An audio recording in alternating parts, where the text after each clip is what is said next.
आज आपको हम अलंकार के बारे में बताने वाले हैं। अलंकार क्या है? तो अलंकार की परिभाषा का लीजिए, चाहे अलंकार की परिभाषा का लीजिए या लक्षण का लीजिए, दोनों एक ही बात है। ठीक है, चाहे आप क्या कहिए, परिभाषा कहिए या लक्षण कहिए। तो हम इसको हिंदी और संस्कृत दोनों में बताते हैं ताकि आपको समझने में दिक्कत ना हो। हिंदी के भी विद्यार्थियों के लिए अच्छा हो और संस्कृत के भी विद्यार्थियों के लिए अच्छा हो। तो पहले इसकी परिभाषा देख लेते हैं, लक्षण देख लेते हैं। क्या कहता है? अलंकरोति इति अलंकारः। अलंकरोति इति अलंकारः अर्थात इसका हिंदी जान लीजिए, जिसके द्वारा अलंकृत होते हैं या जिसके द्वारा अलंकृत हुआ जाता है उसी को हम अलंकार कहते हैं। अब आप थोड़ा सा सामान्य रूप से समझिए तो आपको समझ में आ जाएगा। जिस प्रकार कोई ही व्यक्ति अपनी सुंदरता बढ़ाने के लिए आभूषणों का प्रयोग करता है, गहनों का प्रयोग करता है, ठीक उसी प्रकार से काव्य की सुंदरता बढ़ाने के लिए, किसकी सुंदरता? काव्य की सुंदरता को बढ़ाने के लिए अलंकारों का प्रयोग किया जाता है। आभूषण पहनने से मनुष्य में चमत्कार उत्पन्न होता है, सुंदरता दिखती है ज्यादा।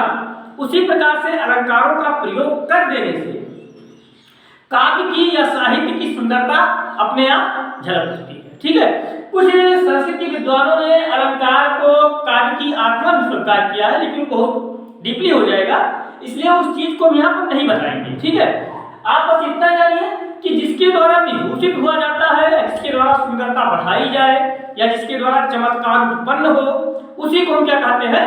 अलंकार कहते हैं। ठीक, तो ये तो हो गई अलंकार की परिभाषा।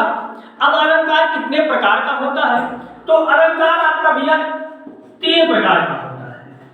ठीक, सामान्य रूप से कितने प्रकार का होता है? 3 प्रकार का होता है। पहला होता है शब्दालंकार। क्या होता है? शब्दालंकार। दूसरा होता है अर्थालंकार। क्या होता है? अर्थालंकार। और तीसरा होता है उभयालंकार। उभयालंकार। ठीक, यहां पर देखिए अलंकार के 3 भेद बताए गए। पहला है शब्दालंकार, दूसरा है अर्थालंकार और तीसरा है उभयालंकार। ये अलंकार के 3 भेद हुए। ठीक, इन भेदों में से जो शब्दालंकार है उसकी परिभाषा है जिसके द्वारा शब्दों में चमत्कार उत्पन्न होता हो। ठीक, उसी को हम क्या कहते हैं? शब्दालंकार कहते हैं।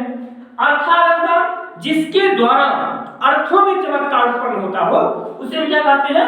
अर्थालंकार कहते हैं। उभयालंकार किसे कहते हैं? जिसके द्वारा शब्द और अर्थ दोनों में चमत्कार उत्पन्न हो उसी को हम क्या कहते हैं? उभयालंकार कहते हैं। ठीक, तो हमने आज आपको अलंकार की परिभाषा बता दिया, अलंकार के भेद बता दिए। अब हम आपको अगली वीडियो में शब्दालंकार के बारे में बताएंगे। ओके।